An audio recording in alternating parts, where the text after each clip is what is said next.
नमस्ते। हम कक्षा 7 का जो हमारी पर्यावरण वाली जो किताब है उसका अध्याय 4 वायु का अध्ययन करेंगे। हमारी पृथ्वी चारों ओर से वायु की घनी चादर से घिरी हुई है। तो हमारी जो पृथ्वी है क्या है, जो ये हमारी पृथ्वी है समझ लो। तो चारों ओर से क्या है, वायु की घनी मतलब हवा की घनी घनी परत से घिरी हुई है, जिससे क्या बोला जाता है, वायुमंडल। तो हमारी पृथ्वी जो है इसको चारों तरफ से किसने घेर रखा है, वायुमंडल ने घेर रखा है।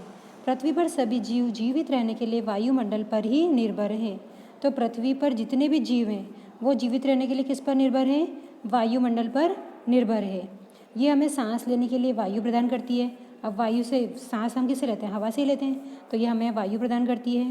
एवं सूर्य की किरणों के हानिकारक प्रभाव से हमारी रक्षा करती है। और सूर्य की जो किरणें हैं उसके हानिकारक प्रभाव से हमारी रक्षा करता है। यदि सुरक्षा की ये चादर न हो तो हम दिन के समय सूर्य की गर्मी से तप्त होकर जल जाते हैं। अगर ये वायु की जो चारों तरफ परत बनी हुई है, अगर ये परत ना हो तो सूर्य की जैसे किरणें आएगी ना, वो बिल्कुल सीधी हमारे ऊपर आ जाएगी। तो ये वायु की जो परत है इनको रोकने का कार्य करती है।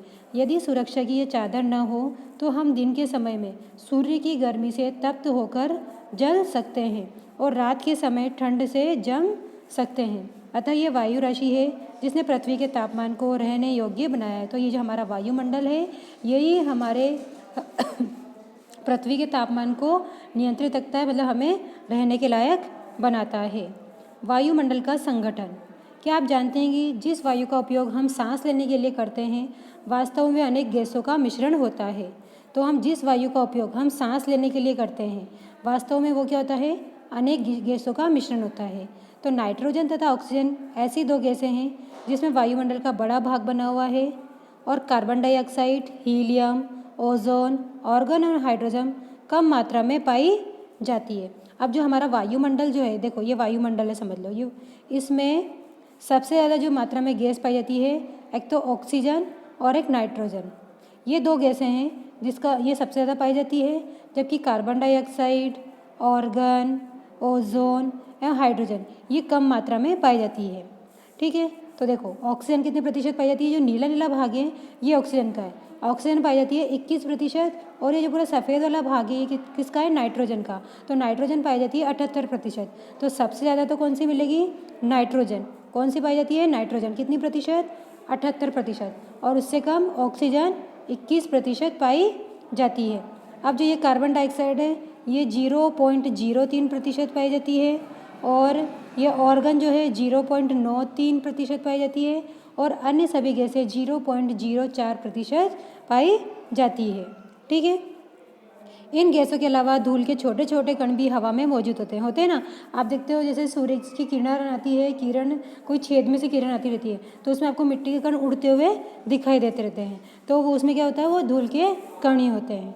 जो चित्र 4.1 में वृत्त आरेख दिया गया है जिसमें विभिन्न वायु के विभिन्न संगठकों के प्रतिशत दर्शाए गए हैं, यही वो चित्र है। ठीक है, नाइट्रोजन वायु में सर्वाधिक पाई जाने वाली गैस है, बताई दी आपको। नाइट्रोजन 78% पाई जाती है, तो सर्वाधिक पाई जाने वाली गैस है। जब हम सांस लेते हैं तब फेफड़ों में कुछ नाइट्रोजन भी ले जाते हैं। जब हम सांस लेते हैं ना, ऑक्सीजन गैस तो लेते ही लेते हैं, साथ में कुछ मात्रा में नाइट्रोजन भी ले जाते हैं और फिर उसे बाहर निकाल देते हैं। परंतु पौधों को अपने जीवन के लिए नाइट्रोजन की आवश्यकता होती है। लेकिन जो पौधे हैं उनको अपने जीवन के लिए किसकी आवश्यकता होती है, नाइट्रोजन की आवश्यकता होती है। वे सीधे वायु से नाइट्रोजन नहीं ले पाते। तो जो पौधे हैं ना वो सीधे वायु से डायरेक्ट सांस लेने में ही नाइट्रोजन नहीं ले पाते। तो मृदा तथा कुछ पौधों की जड़ों में रहने वाले जीवाणु वायु से नाइट्रोजन लेकर इसका स्वरूप बदल देते हैं जिससे पौधे इसका प्रयोग कर सके। तो अब इनको नाइट्रोजन कैसे मिले, तो जो मिट्टी होती है और कुछ पौधों की जो जड़ है वो मिट्टी में गड़ी रहती है और मिट्टी में पौधों की जड़ों में रहने वाले जीवाणु उनसे वो वायु से उनके माध्यम से वो नाइट्रोजन लेकर इसका स्वरूप बदल देते हैं जिससे पौधे इसका प्रयोग कर सके। जिससे क्या होगा, पौधे इसका प्रयोग कर सकते हैं। तो पौधे जो है मिट्टी के माध्यम से नाइट्रोजन गैस को लेते हैं। एक सेकंड आप ये पढ़ लो पहले। क्या आप जानते हैं कार्बन डाइऑक्साइड वायुमंडल में फैलकर पृथ्वी से विकिरित ऊष्मा को पृथ्वी पर रोककर ग्रीन हाउस प्रभाव पैदा करती है। अब कार्बन डाइऑक्साइड क्या करती है, वायुमंडल में फैल जाती है। ये अपना वायुमंडल है, समझ लो चारों तरफ फैला हुआ वायुमंडल, हमारे चारों ओर फैले हुए आवरण को ही हम वायुमंडल कहते हैं सीधी सी भाषा में। तो कार्बन डाइऑक्साइड जो है इसके चारों तरफ फैलकर पृथ्वी से विकृत ऊष्मा को, अब जो हमारी पृथ्वी है इससे जो ऊष्मा निकल रही है उसको पृथ्वी पर रोककर ग्रीन हाउस प्रभाव पैदा करती है। तो हम यहाँ से जो किरणें निकलती है उनको पृथ्वी से विकृत ऊष्मा को क्या कर देती है, वो वापस पृथ्वी पर ही रोक देती है, मतलब ऊपर नहीं जाने देती। इस पृथ्वी पर रोककर ग्रीन हाउस प्रभाव करती है, इसलिए इसे ग्रीन हाउस भी गैस भी कहते हैं। और इसके अभाव में धरती ठंडी, इतनी ठंडी हो जाती है कि इस पर रहना असंभव हो जाता है। तो ग्रीन हाउस प्रभाव के कारण क्या होता है, हमारी धरती इतनी ठंडी हो जाती है कि इस पर रहना असंभव होता है। किंतु जब कारखानों कार के धुएं से वायुमंडल में इसका स्तर बढ़ता है, लेकिन अब हमारे यहाँ कारखाने, उनमें से जो गैसें निकलती है या कार का तो जो धुआं निकलता है तो वायुमंडल में उड़ता है, मतलब जाता है हवा के माध्यम से, तो वायुमंडल में इसका स्तर इतना बढ़ जाता है, तब इस ऊष्मा के द्वारा पृथ्वी का तापमान बढ़ता है। इसे भूमंडलीय तापन या ग्लोबल वार्मिंग कहते हैं। देखो क्या बात बोली, हमारा वायुमंडल है वो ये हमारी पृथ्वी है, पृथ्वी से जो किरणें निकली वो वायु कार्बन डाइऑक्साइड के कारण ऊपर नहीं जा पाई, नहीं गई ऊपर, तो वापस क्या होगा, वो हमारी पृथ्वी क्या हो जाती है, ठंडी हो जाती है। लेकिन अब हमारे यहाँ पे कारखाने हैं, कार भी चलती है बहुत सारी, तो उनका जो धुआं निकलता है वो क्या करता है, वापस ऊपर जाता है, तो उसके वजह से गर्माहट पैदा होती है, तो वो ऊपर जाता है, तो वायुमंडल में इसका स्तर बढ़ता है प्रदूषण का। तो इस ऊष्मा के द्वारा क्या होता है, पृथ्वी का तापमान बढ़ता है। इस तापमान बढ़ने को भूमंडलीय तापन या ग्लोबल वार्मिंग कहते हैं। तापमान में इस वृद्धि के कारण पृथ्वी के सबसे ठंडे प्रदेश में जमी हुई बर्फ पिघलती है, जिसके परिणाम स्वरूप समुद्र के जल स्तर में वृद्धि होती है। अब तापमान में ये वृद्धि होगी तो पृथ्वी के जो सबसे ठंडे प्रदेश हैं, जैसे अंटार्कटिका, आर्कटिका, ये ठंडे प्रदेश है, तो वहाँ पे क्या होगा, जमी हुई बर्फ पिघलती है, जिसके परिणाम स्वरूप समुद्र के जल स्तर में वृद्धि होती है। इससे क्या होगा, समुद्र के पानी में बढ़ोतरी होगी, क्योंकि बर्फ पिघलेगी तो पानी तो बनेगा इसका, तो समुद्र के जल स्तर में वृद्धि होती है, जिससे तटीय क्षेत्रों में बाढ़ आ जाती है। तो अब जो तटीय इलाके हैं, जो भारत है इसका ये तटीय इलाका, इधर समुद्र है, अंडमान निकोबार द्वीप समूह, लक्षद्वीप, तो यहाँ पर बाढ़ आ जाती है और दीर्घ अवधि में इसके कारण जलवायु में अत्यधिक परिवर्तन हो सकता है, जिसके फलस्वरूप कुछ पौधे एवं पशु लुप्त हो सकते हैं। अब है ऑक्सीजन। ऑक्सीजन वायु में प्रचुरता से मिलने वाली दूसरी गैस है। सबसे ज़्यादा तो मिलती है नाइट्रोजन 78%, उसके बाद मिलती है ऑक्सीजन, कितनी मिलती है, 21%। तो ऑक्सीजन वायु में प्रचुरता से मिलने वाली दूसरी गैस है। मनुष्य तथा पशु सांस लेने में वायु से ऑक्सीजन प्राप्त करते हैं। हम जीवित किससे हैं, ऑक्सीजन गैस से। हम जो सांस लेते हैं वो ऑक्सीजन गैस लेते हैं और जो छोड़ते हैं वो कार्बन डाई गैस छोड़ते हैं। तो मनुष्य तथा पशु सांस लेने में वायु से ऑक्सीजन प्राप्त करते हैं। हरे पादप प्रकाश संश्लेषण द्वारा ऑक्सीजन उत्पन्न करते हैं। तो हरे पादप जो पेड़ पौधे होते हैं वो प्रकाश संश्लेषण, मतलब सूर्य की जो किरणें आती है उनसे ऑक्सीजन उत्पन्न करते हैं। इस प्रकार वायु में ऑक्सीजन की मात्रा समान रहती है। यदि हम वृक्ष काटते हैं तो ये संतुलन बिगड़ जाता है। अगर हम पेड़ों को काटेंगे तो प्रचुर मात्रा में हमको ऑक्सीजन नहीं मिल पाएगी और ये संतुलन है बिगड़ जाएगा। कार्बन डाइऑक्साइड अन्य महत्वपूर्ण गैस है। ये होती है इसकी मात्रा 0.03% कार्बन डाइऑक्साइड की। ये अन्य महत्वपूर्ण गैस है। हरे पादप अपने भोजन के रूप में कार्बन डाइऑक्साइड का प्रयोग करते हैं। हम जो गैस छोड़ते हैं, हम कार्बन डाइऑक्साइड छोड़ते हैं और ऑक्सीजन ग्रहण करते हैं। तो ये जो हरे पादप जो है ना, हमने जो कार्बन डाइऑक्साइड गैस छोड़ी उसका प्रयोग अपने भोजन बनाने में करते हैं। मतलब पेड़ पौधे जो हैं कार्बन डाइऑक्साइड गैस को ग्रहण करते हैं और उसके बदले में हमें ऑक्सीजन गैस देते हैं। तो मनुष्य और पशु कार्बन डाइऑक्साइड बाहर निकालते हैं। तो मनुष्य और पशु कौन सी गैस बाहर निकालते हैं, कार्बन डाइऑक्साइड गैस बाहर निकालते हैं। तो मनुष्यों तथा पशुओं द्वारा बाहर छोड़ी जाने वाली कार्बन डाइऑक्साइड की मात्रा पादपों द्वारा प्रयोग की जाने वाली गैस के बराबर होती है। तो मनुष्य और पशुओं द्वारा जो कार्बन डाइऑक्साइड गैस छोड़ी जाती है उसकी मात्रा पेड़ पौधे जितना ग्रहण कर सकते हैं उस गैस के बराबर होती है, जिससे संतुलन बना रहता है। परंतु ये संतुलन कोयला तथा खनिज तेल आदि ईंधनों के जलाने से गड़बड़ा जाता है। लेकिन ये संतुलन क्या होगा, अगर हम कोयला जलाएंगे, खनिज तेल को जलाएंगे तो उससे भी कार्बन डाई गैस निकलती है। तो इससे हमारा जो वातावरण जो है वो संतुलित नहीं रह पाता। वे वायुमंडल में प्रतिवर्ष करोड़ों टन कार्बन डाइऑक्साइड की बढ़ोतरी करते हैं। तो ये कोयला और जो खनिज तेल है ये प्रतिवर्ष करोड़ों टन कार्बन डाइऑक्साइड गैस की बढ़ोतरी कर देते हैं। परिणाम स्वरूप कार्बन डाइऑक्साइड का बढ़ा हुआ आयतन पृथ्वी पर मौसम तथा जलवायु को प्रभावित करता है। इसके कारण इतना ज़्यादा प्रदूषण फैल जाता है। क्या आप जानते हैं जब वायु गर्म होती है तो फैलती है और हल्की होकर ऊपर उठती है, तो ठंडी वायु सघन और भारी होती है। देखो, जब वायु क्या गर्म होगी तो फैलेगी सही, उसका आयतन बढ़ेगा तो वो हल्की होकर क्या होगा, ऊपर उठने लगेगी। और वापस जैसे ही वायु ठंडी होगी तो वो सघन और भारी मतलब थोड़ी घनी और भारी होती है, इसलिए इसमें नीचे रहने की प्रवृत्ति होती है। इसलिए वायु क्या होती है, वायु ठंडी रहती है तो क्या होती है, नीचे रहती है। गर्म वायु के ऊपर उठने पर आसपास के क्षेत्रों में ठंडी वायु रिक्त स्थान को भरने के लिए वहाँ आ जाती है। इस प्रकार वायु चक्र चलता है। अगर गर्म वायु ऊपर उठी तो आसपास के क्षेत्रों में वायु की कमी हो गई, तो वहाँ क्या होगा, जो ठंडी वायु हल्की भारी होती है तो वो ऊपर उठ नहीं पाती, तो वह जहाँ पे खाली जगह मिलती है वहाँ पर आ जाती है। इस प्रकार ये वायु चक्र चलता रहता है।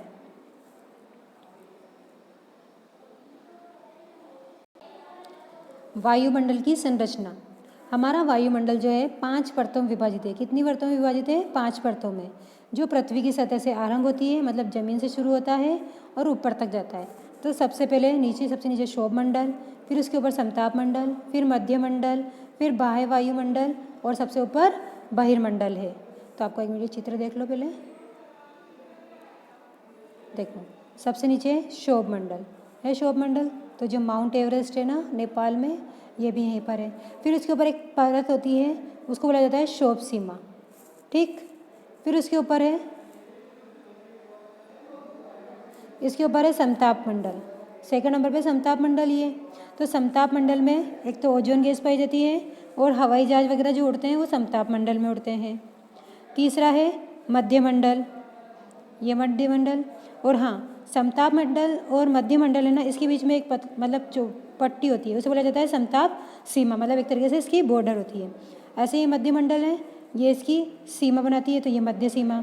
फिर ये बाह्य वायुमंडल और सबसे ऊपर बहिर्मंडल। तो सबसे पहले हम पढ़ेंगे शोभ मंडल।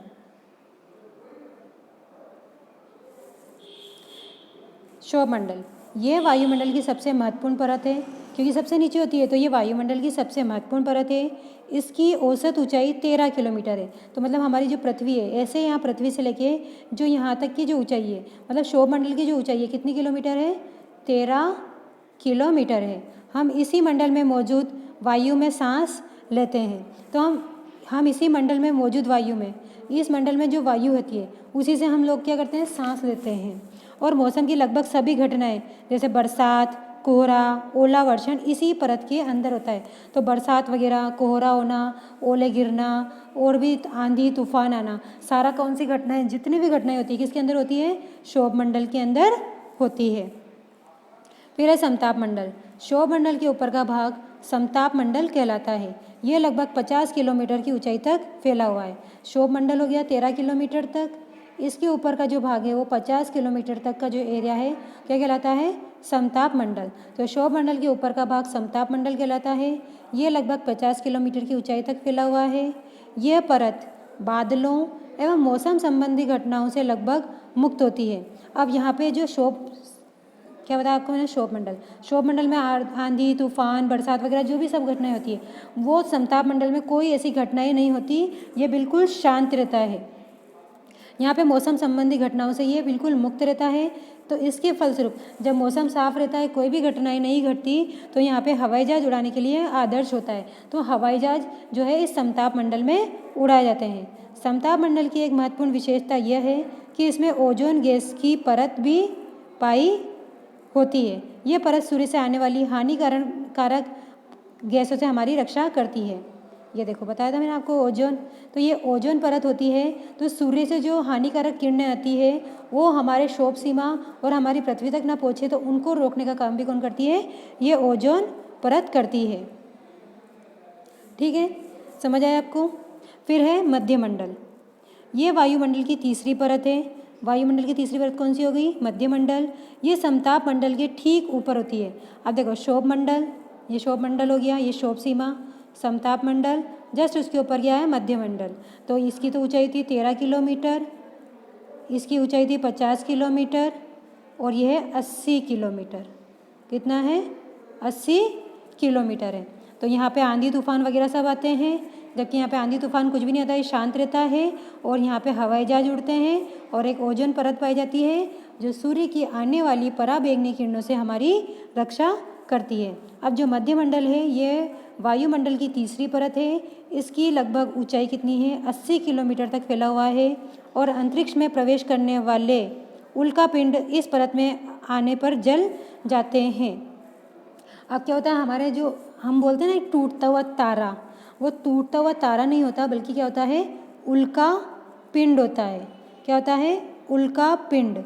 तो ये टूटता हुआ तारा जब धरती पर आने वाला होता है तो ये मध्य जो मंडल है इसमें ही वो जलकर नष्ट हो जाता है। कोई कोई एक दो मतलब लाखों करोड़ों में से एक दो उल्कापिंड होते होंगे जो ज़मीन पर आते होंगे और ज़मीन पे वो गड्ढा कर देते हैं। तो जहाँ पे उल्कापिंड गिरता है वहाँ गड्ढा हो जाता है। तो बहुत कम वहाँ आते हैं, बाकी सारे इस मध्य मंडल में ही जलकर मतलब खत्म हो जाते हैं, जल जाते हैं। ठीक है। नेक्स्ट है बाह्य वायुमंडल। बाह्य वायुमंडल में बढ़ती ऊंचाई के साथ तापमान अत्यधिक तीव्रता से बढ़ता है। हम जैसे जैसे ऊंचाई पे जाएंगे ना, जैसे जैसे ऊंचाई पे जाएंगे तापमान क्या होगा? बढ़ेगा। क्यों? क्योंकि वहाँ पे वायु की कमी हो जाती है। तो बाह्य वायुमंडल में बढ़ती ऊंचाई के साथ तापमान अत्यधिक तीव्रता से बढ़ता है। आयन मंडल इस परत का एक भाग है। तो जो बाह्य मंडल है उसका एक भाग है आयन मंडल। ठीक है। ये 80 से 400 किलोमीटर तक फैला हुआ है। जो बहिर्मंडल है कितना फैला हुआ है? 80 से 400 किलोमीटर तक फैला हुआ है। और रेडियो संचार के लिए इस परत का उपयोग होता है। वास्तव में पृथ्वी से प्रसारित रेडियो तरंगें इस परत द्वारा पुनः पृथ्वी पर परावर्तित कर दी जाती है। जो हमारे टीवी वगैरह जो चलता है ना, टीवी वगैरह जो चलती है उसमें जो कनेक्शन वगैरह जो सब आता है, मतलब जो कुछ रेडियो तरंगें होती है वो वास्तव में पृथ्वी से प्रसारित रेडियो तरंगें इस परत द्वारा पुनः पृथ्वी पर परावर्तित कर देती है। मतलब वहाँ से टकराती है फिर वापस पृथ्वी पर आ जाती है। इस कारण ही हम टीवी में सारे चैनल वगैरह देख पाते हैं। ये हमारा मोबाइल का जो कनेक्शन है वो इससे होता है। रेडियो, टीवी वगैरह जितने भी संचार के साधन हैं वो सब आयन मंडल से ही प्रसारित होते हैं। फिर है बहिर्मंडल। वायुमंडल की सबसे ऊपरी परत को बहिर्मंडल के नाम से जाना जाता है। ये वायु की पतली परत होती है। हल्की गैसें जैसे हीलियम और हाइड्रोजन यहीं से अंतरिक्ष में तैरती रहती है। देखो आपको मैंने बताया सबसे पहले क्षोभ मंडल। क्षोभ मंडल में क्या होता है? ऊंचाई कितनी है? 13 किलोमीटर और यहाँ पे आंधी तूफान वगैरह सब आते हैं। फिर उसके बाद बताया आपको समताप मंडल। ये समताप सीमा, समताप मंडल में हवाई जहाज उड़ते हैं क्योंकि मौसम साफ रहता है, आंधी तूफान कोई घटनाएं नहीं घटती। एक ओजोन परत पाई जाती है जो सूर्य से आने वाली पराबैंगनी किरणों से हमारी रक्षा करती है। फिर बताया मैंने आपको मध्यमंडल। मध्यमंडल में क्या होता है? एक सेकंड। हाँ, मध्यमंडल की ऊंचाई है 80 किलोमीटर और जो उल्का पिंड आते हैं मतलब जिनको अपन टूटता हुआ तारा बोलते हैं वो यहाँ आते हैं और यहीं पर जलकर खत्म हो जाते हैं। और फिर उसके बाद फिर क्या है? मध्यमंडल के बाद बाह्य वायुमंडल। ये बाह्य वायुमंडल में एक आयन मंडल होता है। आयन मंडल बाह्य मंडल में आयन मंडल पाया जाता है। जो जितने भी संचार के साधन हैं वो जितने भी टीवी वगैरह में नेटवर्क आने का कार्य जो होता है यही से होता है। आयन मंडल से क्या होता है?